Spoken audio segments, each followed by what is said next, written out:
This is Larry Wilmore, and we're here at the 92nd Street Y virtually to celebrate, in and of itself, the film version of the theatrical presentation of Derek DelGaudio's wonderful show that he did in New York and Los Angeles. And here to talk about that and have a little discussion is the star of the show, Derek DelGaudio himself, also the legendary Frank Oz, who directed this thing, and producer, legendary man himself, the man you all go to bed with, Mr. Stephen Colbert, joining us. Welcome to the panel, guys. Nice to see everybody. Hey, Larry. Nice to see you, Larry. Hi. Good to see you. I'm so excited about this. Derek DelGaudio, for the uninitiated, is not only a world-class magician. He is such an innovator. His imagination is beyond bounds. He's created things that other magicians are still trying to do. He's won Magician of the Year in the close-up room of the Magic Castle, things like that. He's done all these things, and yet he takes the time to create this piece of theater that is hard to even explain. And for those of you that have seen it, you kind of know what I mean. And for those of you who haven't, do yourself a favor and watch this show on Hulu, January 22nd, or if you have the link right now. But I want to start with you, Derek. And I want, if you can, what is this show? I called it a theatrical experience, but how would you define it? The closest I think I've gotten to defining it successfully is that it's a theatrical existential crisis. Very nice. Okay, now you must explain that. I wanted to explore the idea of identity and what it means to be and be seen, and how we are kind of beholden to one another in terms of identity. Identity doesn't happen in a vacuum. We actually only need identity because of others.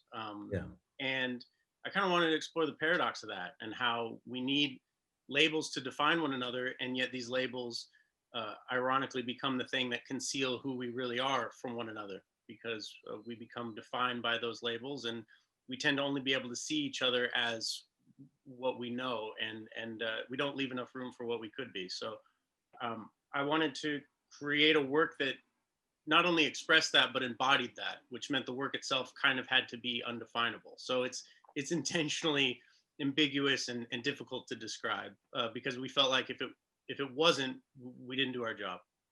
Yeah, and that's a tough one. Frank, as a director, when someone tells you he wants to do something ambiguous, that's hard to describe. How do you sign up for something like that? Well, I knew Derek for a few years. We've been friends. And when he asked me, I knew Derek. And I think we're both the same in that we leap joyfully into the darkness, not knowing what we're doing. Yeah. And I think that is what we did. And we wanted to make sure that if it was on the nose, there would not be much discussion afterwards. Yeah. What we wanted to have it ambiguous, so there could be discussion, and the audience could make up their own minds. Yeah, I find theater to me really allows that type of expression way more than almost any other form, with the exception of art, Stephen, for you, knowing that, you're a producer who wants to make this into a film, what was this piece to you, and why did you think this could be a film? Well, it's slightly backwards. Someone recommended that I go see this show, right? And there are very few times when I've gone to see something where, when the show's over, the little voice inside my head is just saying, "Oh, thank God that such people exist," or "Thank God someone made a show like this." And it's hard to explain that feeling beyond like an immense gratitude that the show existed. I have just as much trouble as Derek does explaining it, and I'm not inside of his head, so I have the extra problem of having to describe it somewhat in the dark in terms of his intention. In terms of my experience of it, I was so moved by the beauty of how it made me see other people.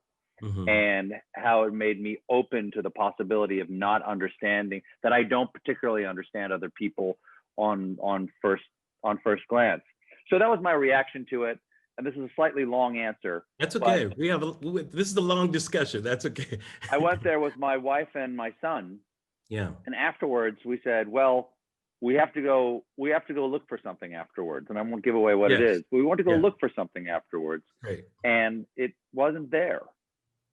And I thought, oh, I know it has to be. There's something about this show that everything that Derek is, I could feel his intention. I felt the honesty of it. And if he said something was true, it was. That's part of the thing about the show. It's so extraordinary. And the film is so extraordinary.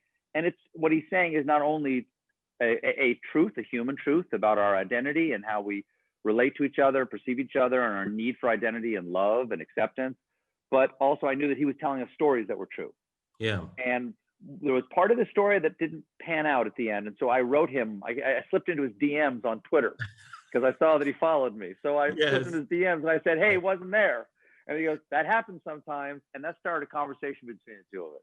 Sure. And we went out and had some drinks and we hit it off, and turned out we had a few high wire instincts in common. Yes, and then definitely. He talked to me later and said, hey, what do you think about making this into a film? And I said, well, I think it would be wonderful to be able to share this with more people. How would you do that? And he said, essentially, and you can correct me if I'm wrong, Derek, essentially, I don't know. And I thought, you know what, that's worth taking a risk on, because I trust him as an artist, and Frank as an artist, and I knew that the intention was there, and that's the first hardest thing. And I knew that they would find it somehow, and I was willing to, in any small way I can, help them find that intention. In the meantime, give them the resources they need. And the luckiest man in the world that he called me and said, hey, would you like to help make this?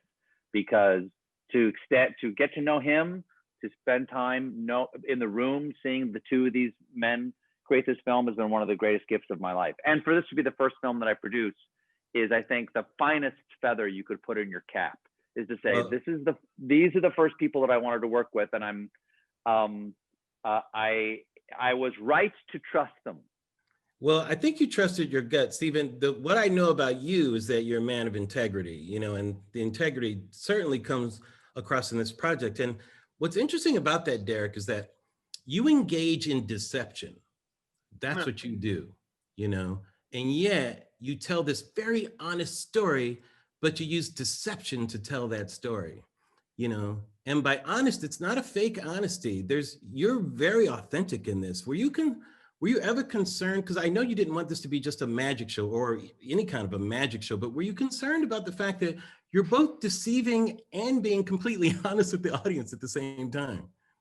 Well, that's part of it. That's part of the construct, in that I say so many things in the performance that are true that I know that they won't believe me. And if they believed me, they would not be deceived.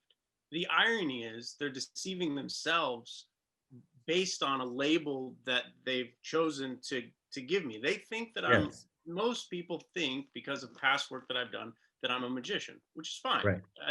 Of course they think that. Yeah. I understood that going into it, knowing that if I were a mailman and I said I had a letter for you, you would be like, give me the letter. Yeah, give me the damn letter, mailman. Why are you telling me? Yeah. But because that's not how they perceive me, and the context is different than me being dressed up like a mailman and person who delivers the mail, they don't believe me. So these things are what allow them to deceive themselves. So while there is deception in the show, it's self-deception usually. And everything I say is meticulously worded so that it's honest. And I go into it knowing that because of who they believe I am, they're going to deceive themselves along the way. So I was very conscious of that. And also, it is paradoxical, but it is all art. I mean, all art is a form of deception. Sure. The difficult part is making a craft that is known as a deception transcend to art. Yes. Because they believe that is the end destination. They believe that deception or seeing an illusion is the end. And for me, it's a gateway to transport them to an idea, or to give them an experience, or to reveal something about themselves or myself or humanity. Trying to use that as use it as paint instead of the painting, And so that's the challenge in doing something like this. Yeah, you've almost unlocked Frank, there's almost like a different type of storytelling going on here. When I was calling it an experience, and the fact that he's not presenting magic as magic, yet certainly effects are happening, but they're in the interest of the story. There are these beautiful metaphors that are being used. When did you know, Frank, that yeah, I think we have a show here? You know, when you were in the beginning of working that. Well, we started in LA at the Geffen Theater, and Yeah. we really weren't ready to put it up as far as I was concerned, and Derek, but we had an opening night. Mm-hmm. The time between the Geffen opening and the New York opening is when it really grew, because I know I felt, and Derek I think agreed with me, that there had to be more. Yeah. And the whatever story you're seeing on the surface is nothing compared to the story that's under the surface you don't know about. Mm-hmm. He is, for those of you who haven't seen it and who have seen it, I think it's not going to hurt to say that there is something going on underneath that the audience can only sense accumulatively at the end, which causes the emotion. So Yeah. this is really nonverbal communication. And the manner in which Derek does it, because as I've said before, if I told him, if I catch you acting, I'll kill you, he didn't act. He Yeah. waited until he felt the time to speak. So because of his valiant efforts every night to be pure of intent, then that is why it really, really works, you know. And the story, as I said, is really a story of struggle. Mm-hmm. Stephen, how hard did this whole issue of identity hit you? I mean, you're a guy that comes from like a large family, you know, easy to get lost in that kind of large family. You're one of the most competitive industries where, you know, showbiz, you did a character where people didn't know who you are. This thing of identity kind of hit you square in the eyes too? Well, I really like how you described it, or you and Derek were just talking about the idea that you're using deception to tell the truth. Yeah. And that was resonant for me, because people used to always say, like, how is it hard to play a character Right. for like 9 years? I'm like, I'm not saying that it wasn't, that you actually, that requires discipline to do, because you need a consistency for it. But for me, the character was a mask that I wore to confess Right. base instincts. You know what I mean? Like base appetites. I got to pretend that his desire for love wasn't mine. Yes. and so I love that idea that you and Derek were just talking about, in terms of using a deception to actually convey a truth at the same time. Can I jump in here? Yeah, this is open. A question. It's not even so much a question, but I don't think I'm giving anything away, Derek, when I mentioned that you talk about the time of the dog and the wolf. Is that too much to give away? No, not at all. The time of the dog and the wolf. Yeah. Is that when you came and said, do you want to make this film? Or would you be interested in making this film? And I'm not entirely sure how we're going to do it. I've got some ideas. These are, I think we can do it. And we ran the numbers, and I had Chris Lick, my producer here, work with you or with Jake on that, what that would be. And the number came up how much it would cost. I looked at that number and I said, am I giving this money to a dog or to a wolf? That's great. And so I'm not going to tell you my answer, but I'm just curious, is that ultimately for you, what is the difference between those two, or are you both of those? I mean, I think everyone is both. I think everyone is both in their own way. But it's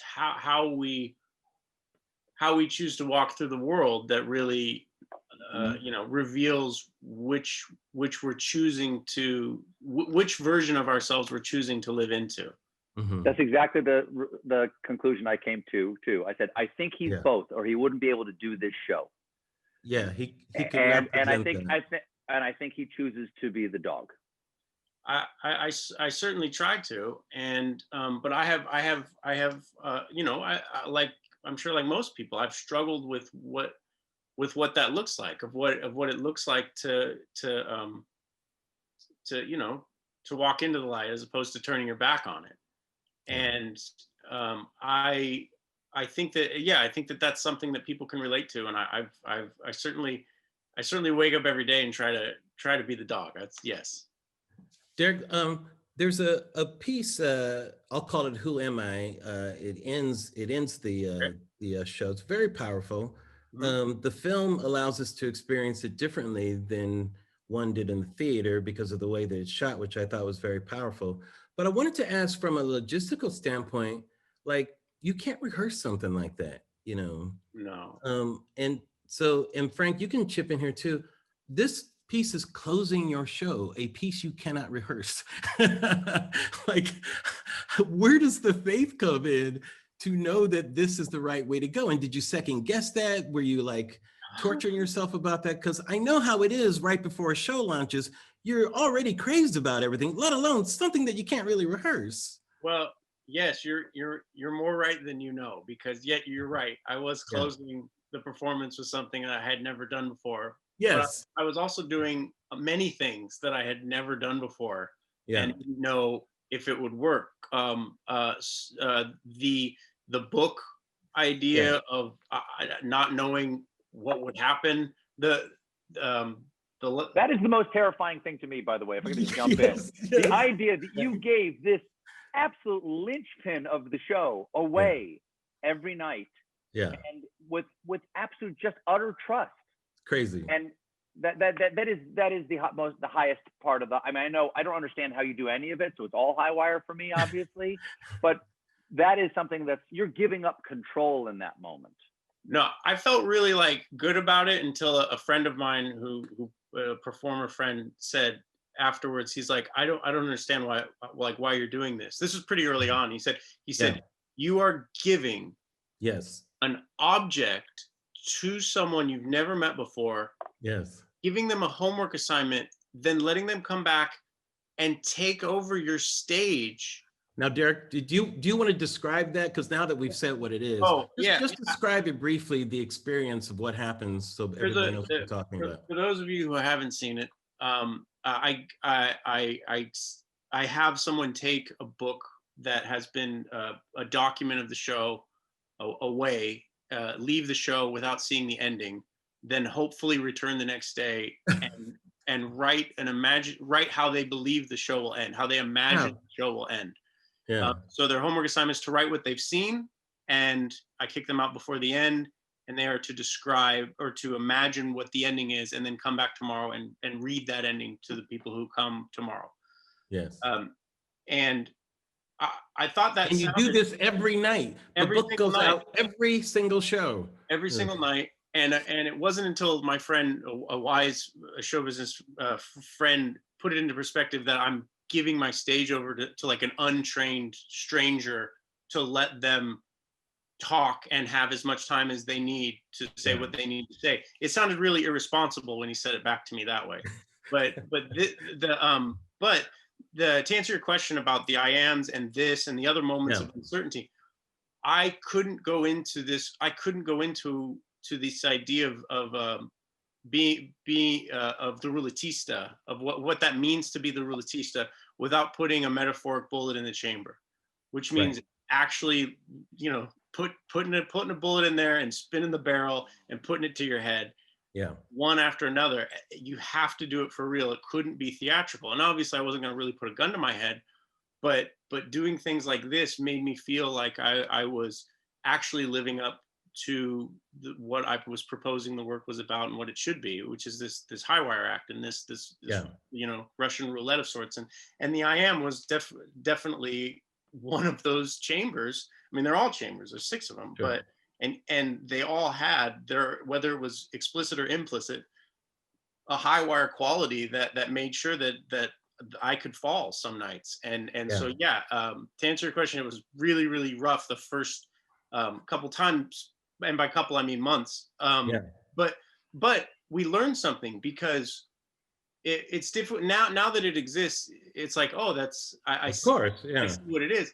But as you know, Larry, because you know everything about magic, you know how this stuff is. And I saw the show at the Geffen as well. Yeah. So you know how absurd it is to say, I'm going to sit here and one by one address 100 and some people wanted it and hope that everyone sits and just watches. Yes, exactly. We had no idea if people would sit and watch me talk to 100 different people without address. I mean, one at a time. Yeah. That's just dumb. Like that's bad show business. It's bad theater. It doesn't make any sense. But we did it. We just said, well, we have to do it. And what we were astonished to find is that we are so busy fighting to be seen in this world, we forget that like that experience of seeing someone else and watching someone else being seen is enough. That's enough. We can endure 10 minutes or however long it takes of just watching two human beings recognize each other for who they are is enough. And we didn't know it would be enough until we took the risk and did it. And thankfully, thankfully it worked. But as a performer, as someone who likes people to have a decent time in the theater, for they've paid money, we had no idea and had to not we had to remove their expectations from our head. We had to not try to please them. Frank can speak to not pleasing people. He's very good at that. Well, there's two things that's going on. One is the conclusion of that trick, which will... Not a trick, Larry. Sorry. The conclusion of that experience, let's say. Well, I was gonna qualify myself for the second side of it, Derek. But the first part of it could be taken, let's say, as an effect, but not the second part. And the second part that is fascinating to me is the connection you make with people, because many people chose things that revealed something about them. And when you're saying it to them, it creates something different that couldn't be anticipated. That's the experience part of this show that I find fascinating, where something additive is there that we didn't see coming, whereas somebody say, oh yeah, you guessed it, would be the normal type of thing, as opposed to, oh shit, you see me, which is what the show is about, that you see me, right? Yeah, it's like what you guys do, or what someone like a George Carlin did with comedy. Like, it's like, yeah, sure, funny, but also, and and it's that, but also that has been missing. And yes, Stephen. I just wanted to say something about the I ams in that moment, and what you're saying about seeing and being seen in that moment. And Larry, I think you described that, how much, or both of you were talking about how much we want to see that moment of interaction between people. You want that person, you want sort of that moment of revelation and that acceptance. Right. Is that I've often said human beings are so want to be seen about how they feel. They want their feelings to be known so much, and are so afraid to show their feelings that they'll go pay money to sit in a dark room to watch somebody else feel at each other so they can just see it happen. And that's the theatrical experience. It's a weird thing when you think about it. I'm going to pay you if you'll go up there and just feel ways that I do, but I can't actually show in my daily life. The interesting thing about that I am moment is that between Derek and that audience member, there is a profound dramatic moment between that person, because you don't know when you make that decision, when you pull that card off the wall, you don't know where this is going. Absolutely. You don't know where that moment's going. And for me, I chose, and this was one of the profound moments for me, is that I went in there and I chose, I am an idiot. Mm-hmm. And when Derek said, if you took it seriously, stand up. And I had a sense of what was coming. Wow. When he said that, and everybody else in the theater stood up, and then I didn't. Wow. Because, and neither did my wife or my son, but I didn't for a moment, because I thought, oh, people will see me and they will wonder why I made that choice, and they'll make assumptions about me. But that's true. I picked that for a reason that is difficult for me to explain, but important to me, for that to be my true identity. Absolutely. And so I stood up with, as if I was about to stand on a high rock, like a 3-meter diving board. Yes.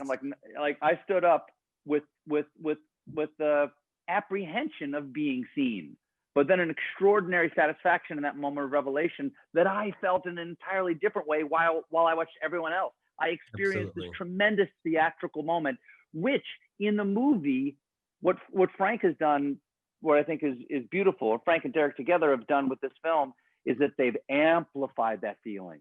That's right. By actually including the emotional elevation of the rhythm of the edit, of you seeing so many people, one after another. You get to see the person's face, and you get to see that moment of revelation. Yeah. And that moment of desire in their eyes to be known. Absolutely. They want it to be said. He wants them to know them. Right on target. It's so true. And it's funny,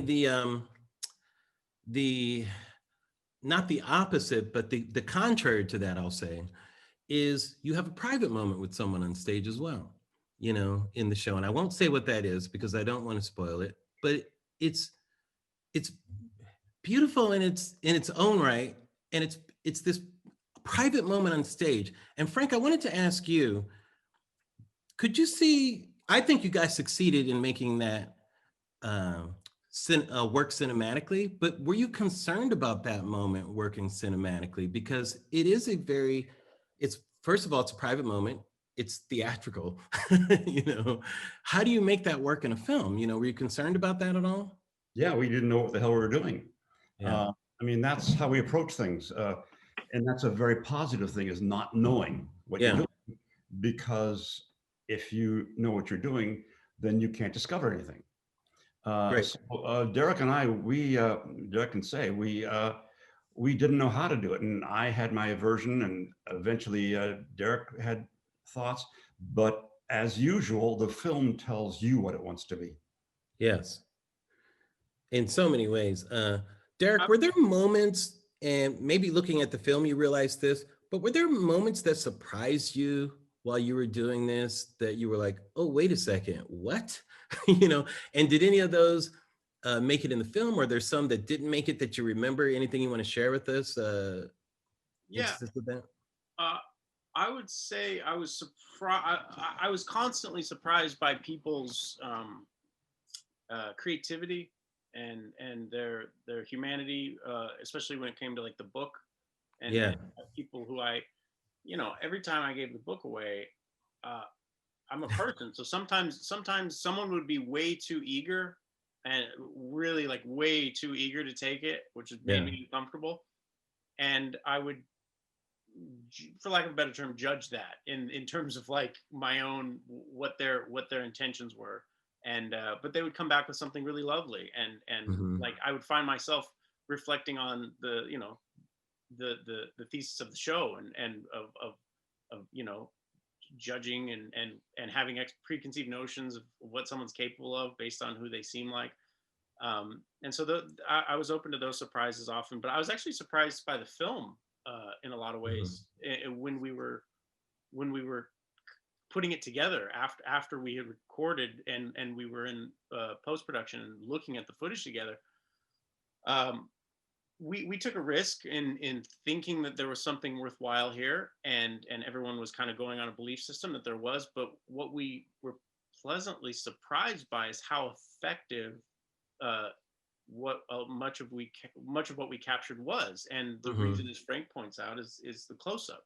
You know, we are able to see the truths that were not clear in the show. I mean, even if you're in the third row, you might not be able to see the nuances in someone's face or in my face, or you might think that you know, if you're a few rows back, that the way I'm speaking maybe is theatrical, or but it wasn't. It was just, I was just talking and telling them stories. And on film, it's actually more clear. It's less theatrical.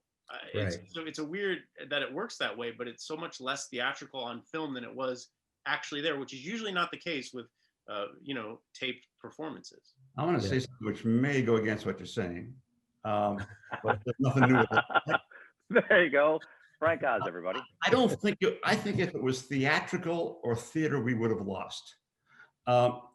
We invited people into what is called a theater with a proscenium and seats.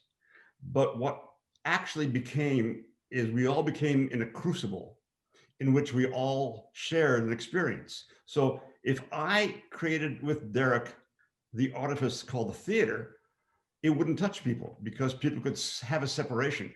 The intent was not to separate people, but keep us all together. So I don't see it as a theatrical piece. I see it more as a piece of connection. Yeah, Stephen. I have a question about. I'm sorry, Larry. I just had a question. Okay. I can't believe I've never asked these guys this Yeah. after all the time we've been together. Is that what was the physical space difference between the Daryl Roth and the Geffen? Like what, literally, because the Daryl Roth itself being a very intimate space with that stage at least set up where it comes straight into those first seats. What's the Geffen like in comparison? Pretty similar. I think it was 20, like 30 less seats maybe. So like we lost like 3 rows or gained 3 rows or something like that in New York. But other than that, it was the same configuration. Okay, I was just curious, Larry. Sorry. You know, not at all. Stephen, but I wanted to ask you, because you saw the show once, and I know that you went back to see the show a second time. Okay. Yeah. That can be problematic, right? Sometimes I didn't, right. Especially, I would imagine, and you knowing magic in ways that I don't, I would imagine that was also a problem sometimes. Well, not so much the magic part, but like you want to put your faith in this as an investor, right? And were you concerned about seeing it that second time of, man, I hope I have this experience again? Because now seeing it on film, the film succeeds, like we get to have that experience again. But were you concerned about going back the second time and hoping that it would hold up for you, or that you wouldn't be shattered and go, oh, you know, I don't know, you know, did you have doubts about that? No, I didn't have any doubts about that because the first experience was so singular. Yeah. The other thing I can compare it to was the first time I saw at Lincoln Center Stoppard's Arcadia. That was the first experience that I had where I went, I want nothing to, I don't want the world to move at all. When I saw it the first time, I described this to Frank and Derek, that I had, as if I had just one molecule of air, one molecule thickness of air all over my body. And I didn't even want to clap. I didn't want this moment, this greater spell, you know, if you use that term, to be over. Mm-hmm. And going back, I knew even if I didn't achieve that, every other aspect of the show was worth seeing again. Yeah. But it happened again. Yeah. Because the interesting thing was for me, and again, I'm not someone who goes to see, and pardon me for using the phrase, magic show. I don't know how else to call it. I thought that perhaps that would be the thing that was the bedrock of the show. When I went back, I realized I didn't really remember any of the illusions or the deceptions. Yeah. Is I wanted to hear that story again. Mm-hmm. And all of those deceptions or experiences that Derek was giving us were like a vocabulary within the story. Yeah. They were words that I did not know I needed to hear. They were poetic rhythm. They were ways to mark the stanzas of the story. Yes. And that's what the thing that surprised me the second time, is that I was really there for the story, which of course I was there for the first time, but I didn't realize how in a sense, secondary to the story he was telling me, he was using this enormous singular talent of his to propel the story through this other great talent of his, which was the magic. That was the big surprise for me. And then I knew, because it was storytelling, really, that there was a movie here. Right. Derek, and the hallmark of your story, which is a fascinating story, it's a very touching story and everything, but it's also fantastico, this character of the rouletista. Yeah. Like, what is a rouletista? Like, how I had never heard of a rouletista until I saw this. I'm like, what? Why is this word never come into my head? Rouletista. Yeah, well, it does. I felt the same way when I was told it. I was in Spain with a friend, and he introduced me to a poet that he knew, and we chatted briefly, and then he asked me in Spanish. He said, "Are you familiar with the story of the rouletista?" And I said, "Wow, no." And he said, "You should know it because that's you." And I didn't know what that meant. Uh-huh. And in Spanish, he told me a rough telling of the story. And I got home and I wrote it down. And I got home and I transcribed it and I sent it to my friend Luis, who took me, or who introduced me. And I said, is this the story he told me? Because I speak enough Spanish to like understand Right. conversation at a dinner table, but I still have to ask my friend, what did he just say? That type of All stuff. the curse words. Yes. Yeah. And but I sent him the story, and he said, that's not what he told you. And I was like, what's that? Well, I understood the Ruletista part correctly, but I had rewritten the story. I had basically rewritten it as I heard it. Yeah. So I realized but I didn't change it. I didn't want to go. I didn't want to know what he actually said or go back to it. I was happy with what I heard, which goes to the idea that the listener holds the power in terms of storytelling, which is in line with what the book is, of how it doesn't matter what you're told. If you go home and write a different story, that's what the story becomes. Yeah. And I feel like, and it's a good metaphor for one another, is it doesn't matter who you present yourself to me as. If I go away and say, well, that Larry, he's this and this and that, that you are that to the people I've just told that to. And in a sense, in the world a little bit, I have altered the chemical makeup of who Larry is, just by changing it based on whether it's misinterpreting or misunderstanding or intentionally altering what that story is. I, as the listener, then have power and that responsibility. And I feel like making a point of that was important, of taking the responsibility that we, as seeing someone is not a passive act, and it is active. You are deciding who someone is and who they are in this world just based on looking at them, and that is doing something to them. It's active. It's not passive. And so instead of trying to either go figure out what he was actually trying to say, I made that misinterpretation part of the work itself, of making that part of the story, I guess. So that's, it's almost like physics, the act of observing an object changes the nature of the object being observed, like quantum physics. Absolutely, yeah. And as a child, you're changed by the way that you hear things, which you point out, in your show. And in the movie, it seemed like, was your mom at one of the shows? I think I saw that. What was her reaction to the show? And how was it? What was it like having your mom there? I mean, when I saw that, I was like, oh my God. Like, I almost started crying because of, the powerful story that you tell, of course. But she's very proud of it. Proud of me for I mean, it is the theatrical version of turning a frown upside down, in a sense. So she's really, she likes what I've done. I did have to call her before I did it the first time, and I read a part of the show to her. I said, I'm going to say some things on stage, and I want you to know what it is beforehand. And she, got her blessing, but she was really proud of it. Yeah. Frank, one thing that gets me when I watch this is I remember wearing COVID, like we can't even do that show right now. And it would be great too if this show could have an actual theatrical release where people could be in the theater and watch it. I would love that. Wouldn't that be great? This is something that all of us, Evie, Ellie, and Stephen and Derek and I, and it's all the people involved are dying to put an audience. We were invited to South by Southwest, and we were going to be in the big theater there, and then COVID canceled it. So we have not yet. 1 week out. 1 week out. And we haven't yet seen it. All of us have not yet seen it with hundreds of people in an audience. I would love to see that. I would love to see an audience reaction. We're dying to see it. We're dying to see that. Yeah, exactly. And we'll tell them what we were going to do next. We got canceled for South by Southwest.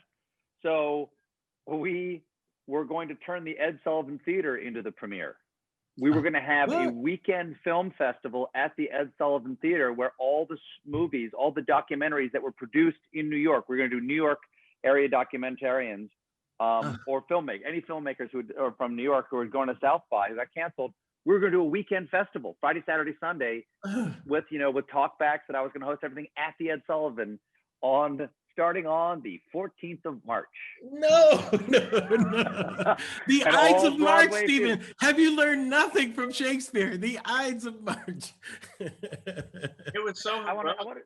It was so heroic too. It was so heroic because South by got shut down, and Stephen's like, screw it, we'll do it ourselves. We'll do it in the Ed Sullivan. You over there, get this and that, and like really throwing it together to the point where they got the projector and the screen up, and we looked at it and we're like, man, this is gonna be sweet. And then the day before it was like, yeah, you can't do it. It's like, well, COVID is like, nope. I was in the balcony with Jake and Vanessa, and they were going, this looks great. And I already knew that we were being shut down that night.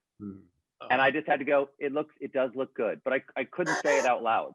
Because nobody on my staff knew. Literally, I knew and my producer knew, and that was it. I was like, it does look good.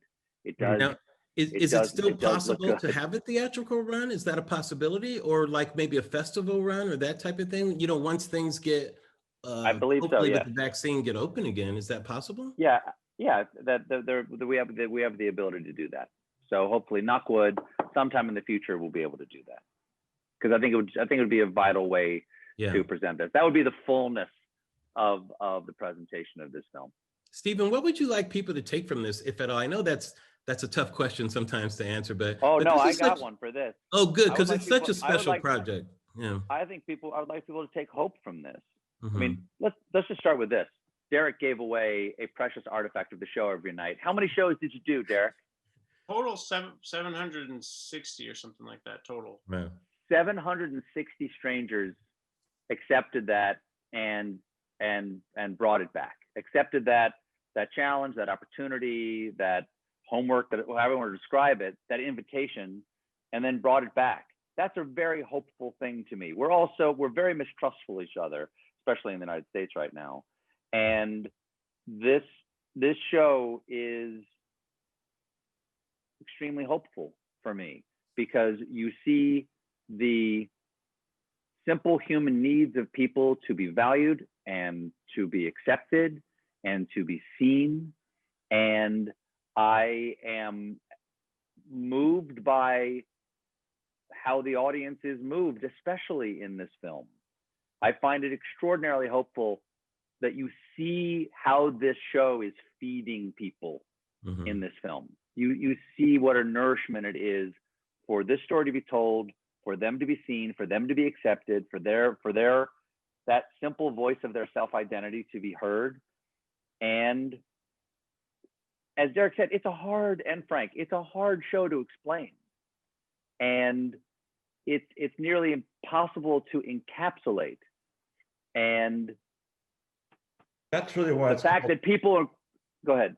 No, that's why it's called in and of itself. We don't know how to describe it, truly. And the fact that you can't describe it, and yet everybody who saw it told somebody, you have to go see this. You have to go have that experience. You need to go get this food. You're going to have an experience. It's not a promise that it's going to transform you, but you're going to have an experience unlike any other. And that's one of the reasons why I did believe that these guys would find how this would become a film, because you can't explain why this theater show works. It's too mysterious in a way. And I trusted they'd be able to find that same mysterious quality in film form. And they have, which makes it hard to describe what this film is at the same time. So it's a double-edged sword. Yes. So what do I want to take from it? Hope, Larry.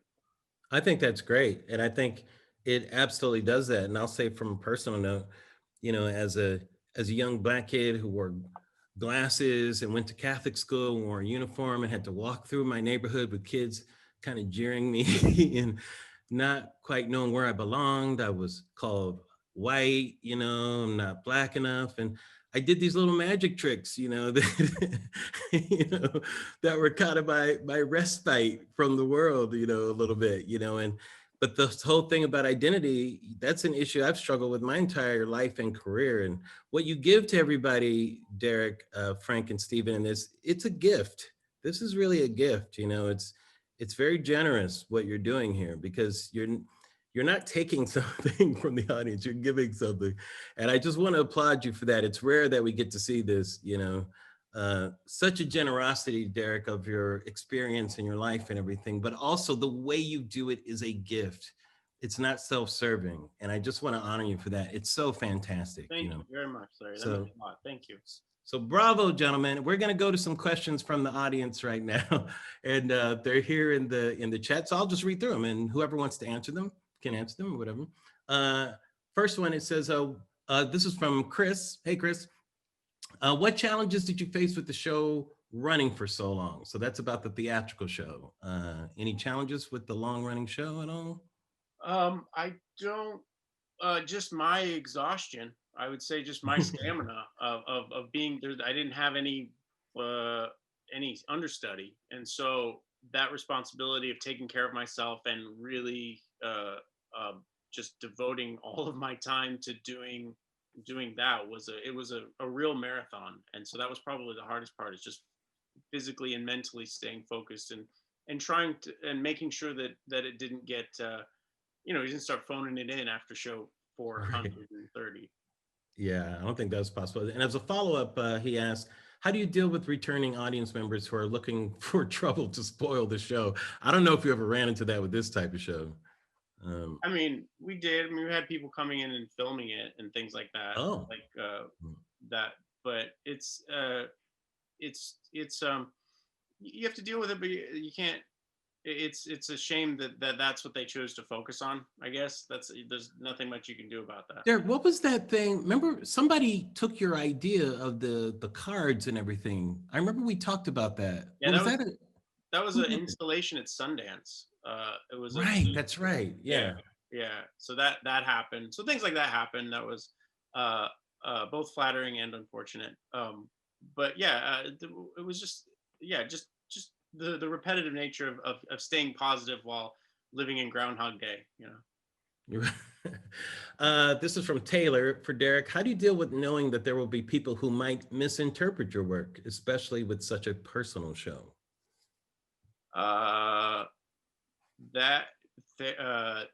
Good friends, therapy, I guess.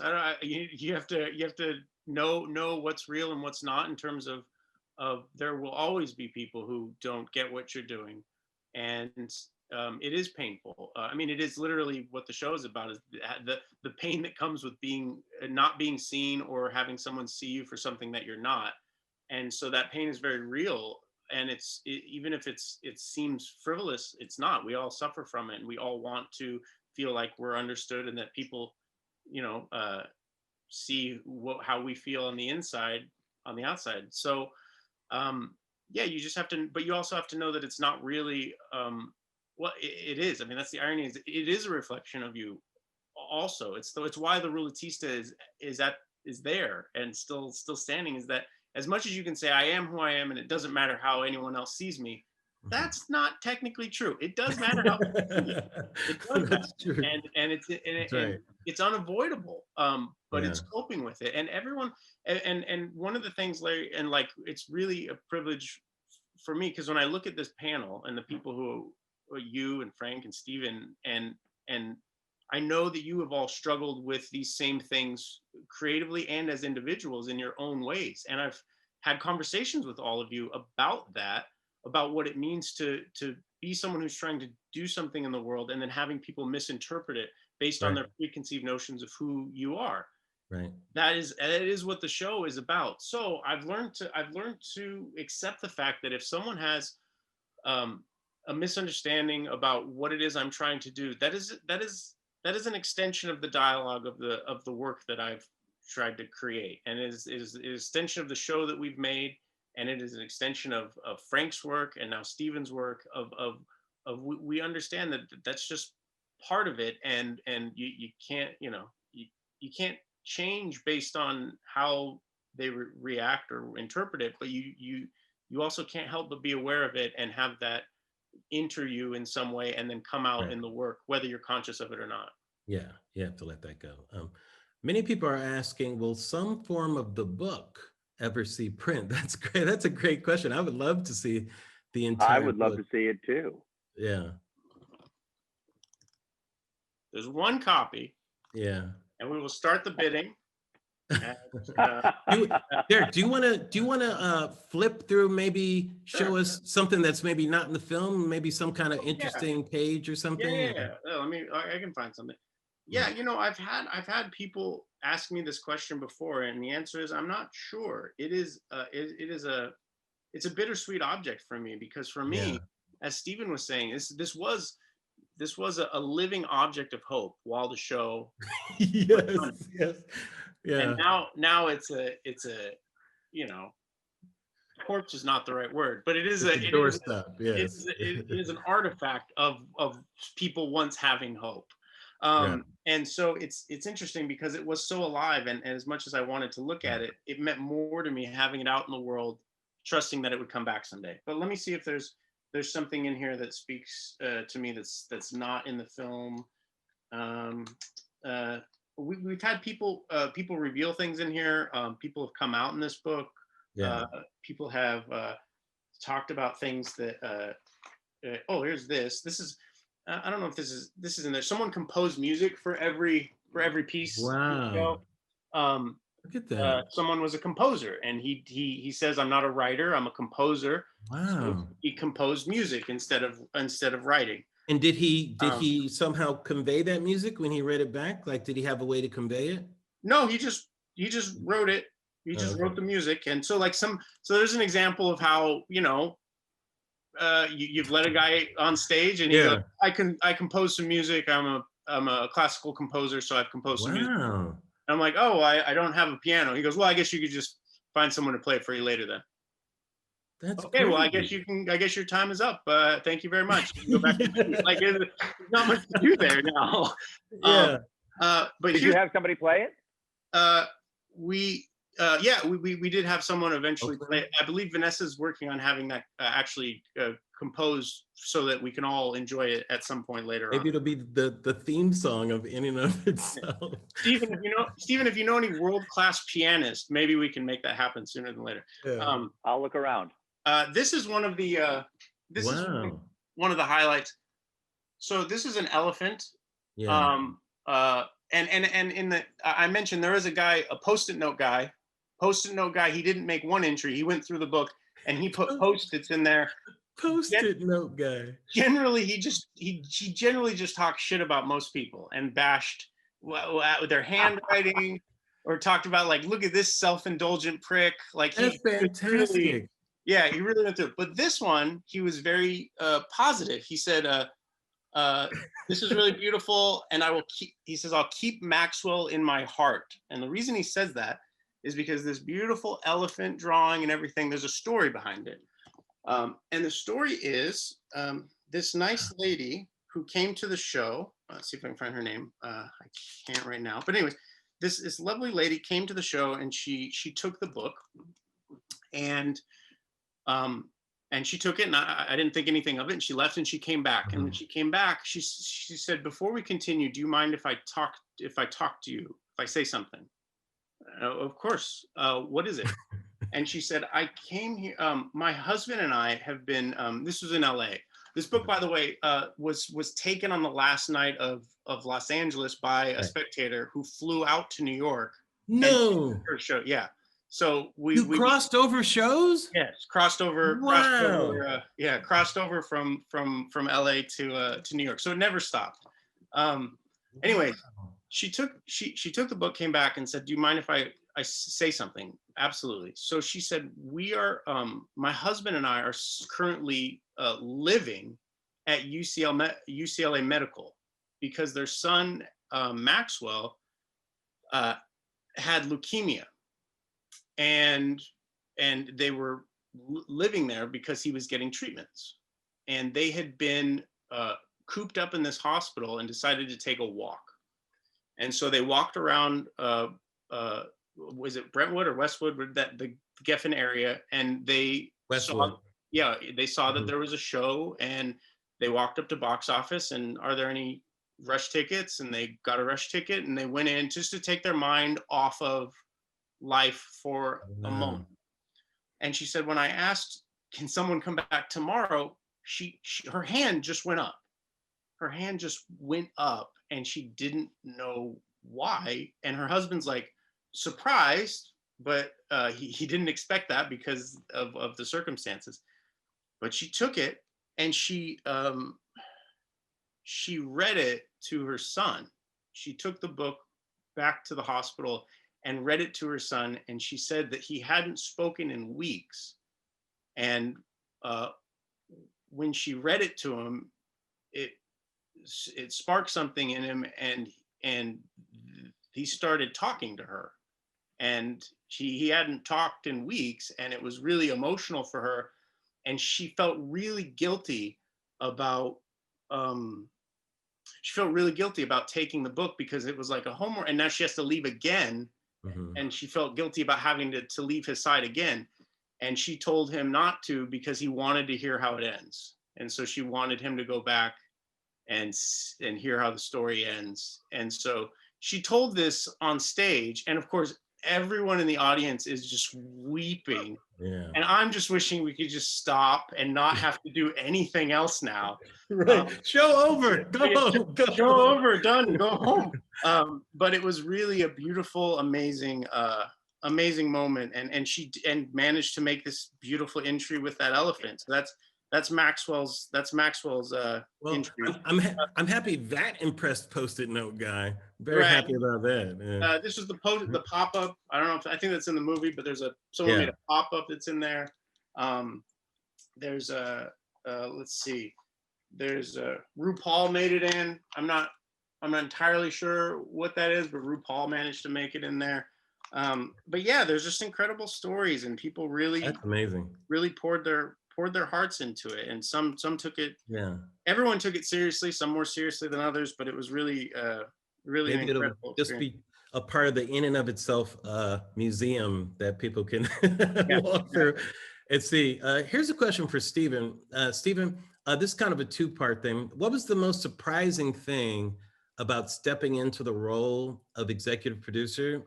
And Sarah, as a follow-up, says, what card did you choose the second time you saw the show?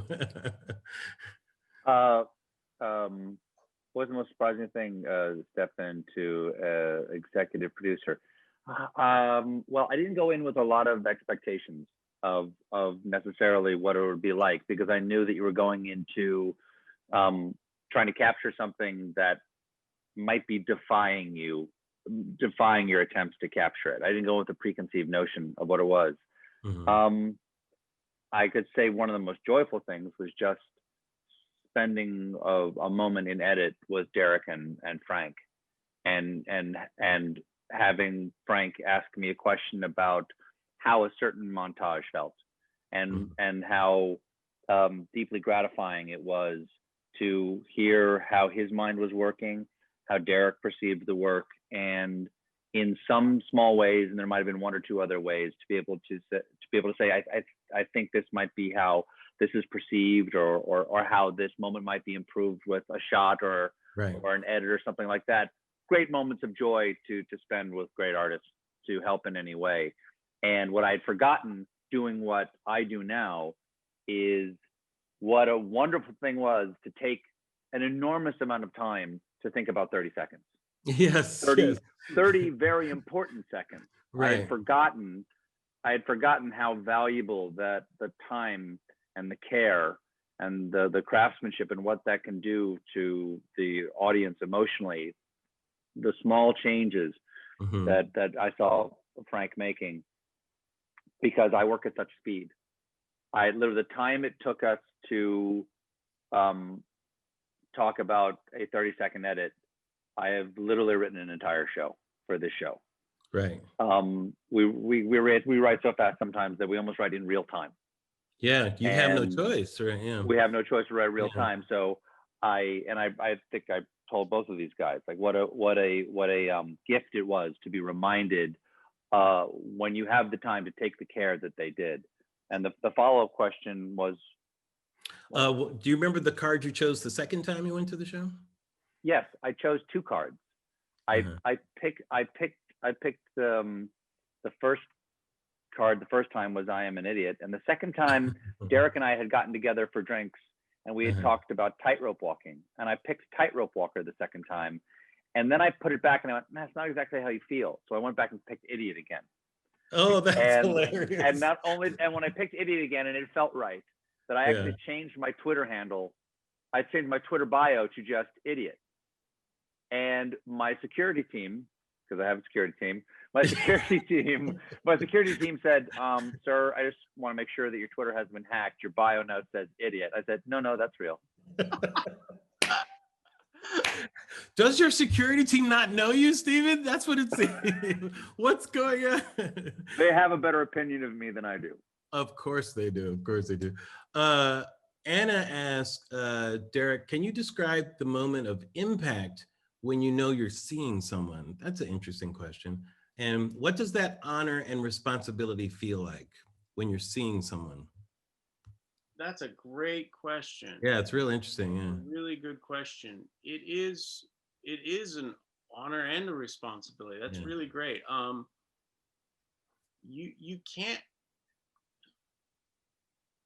help but feel the vulnerability in even in that context, which was should like you couldn't help but feel how it's like a pressure valve, and I'm in control of it. Mm-hmm. Right. And I can either release it or I can break off the knob and it never releases somehow. Right. So it was a responsibility, and you forget that we actually have that responsibility at all times. All I did was point to, funneled it down to a single moment and said, this is what that responsibility is at this moment. Like this is what we're doing right now. So it put a laser focus on that responsibility. But like the point is that like we should probably always try to do that a little or more than we do. Right. And so it really every night solidified like, yeah, we really don't do this enough, because it should be simple in the sense that like we should be able to just hear what someone's saying and watch their actions and understand who they want to be in this world. And they've told us, like they tell us, and we just they don't really mean it. Like they're not really right. And so or you just can't help but project what you want them to be. So it was a responsibility that carried off stage for sure. Yeah. Well, thank you guys I have a follow-up question. Yes. Can I ask one follow-up question, Larry? Go for it, Stephen. Derek, are you able to do that? Able to do that responsibility? Are you able to bring that into your own life? Because the only sadness is, as Wilmore says, the only sadness is not to be a saint.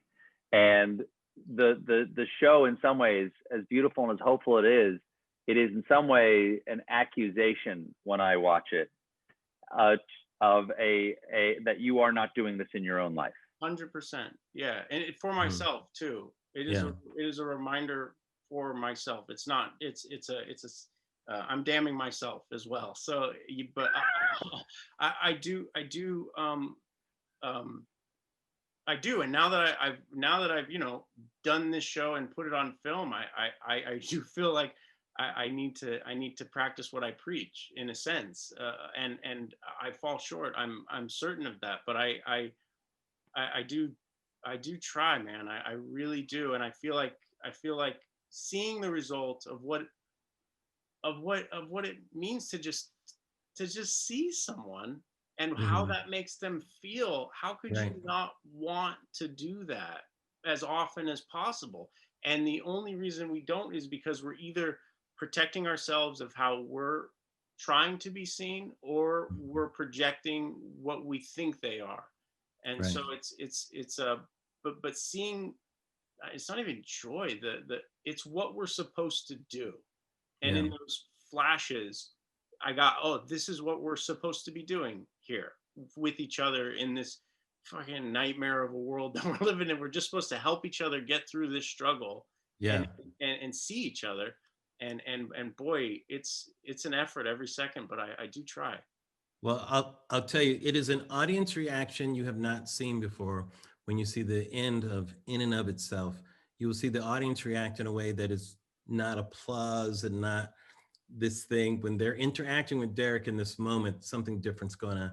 I encourage everybody to see In and of Itself coming up on Hulu. I think it's January 22nd.